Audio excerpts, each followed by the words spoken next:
Hello বন্ধুরা, আসসালামু আলাইকুম। ভালো লাগলে লাইক ফলো করে পাশে থাকবেন। আমি আবার কবিতার এক দুই লাইন বলতে যাচ্ছি। শৈবাল দিঘিরে বলে উচ্চ করে শির, লিখে রেখো এক ফোঁটা দিলাম শিশির। কি বললাম বন্ধুরা? শৈবাল দিঘিরে বলে উচ্চ করে শির, লিখে রেখো এক ফোঁটা দিলাম শিশির। আমরা সবাই জানি শৈবাল পুকুর বা জলাশয়ে জন্মায়, আর সেই পুকুরের উপর ও তার জীবনযাপন করে যখন আকাশ থেকে বা শিশির পড়ে, তখন সেই শিশির আগে শৈবালের উপরে পড়ে, তারপরে সেই শৈবাল থেকে গড়িয়ে আবার দিঘির জলে পড়ে।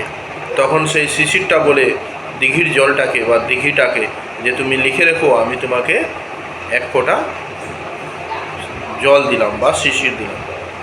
ঠিক আমাদের সমাজে কিছু ব্যক্তি আছে বন্ধুরা, যারা আপনার সঙ্গে থাকবে, আপনার সমস্ত সুযোগ সুবিধা উপভোগ করবে এবং সেটা সে স্বীকার করবে না, কিন্তু যখন আপনাকেও একটু উপকার করবে তখন বলবে যে আমি আপনার উপকার করছি, এটা আপনি মনে রাখবেন। তো এরকম অনেক ব্যক্তি আছে। ভালো লাগলে লাইক ও ফলো করে পাশে থাকবেন। আসসালামু আলাইকুম।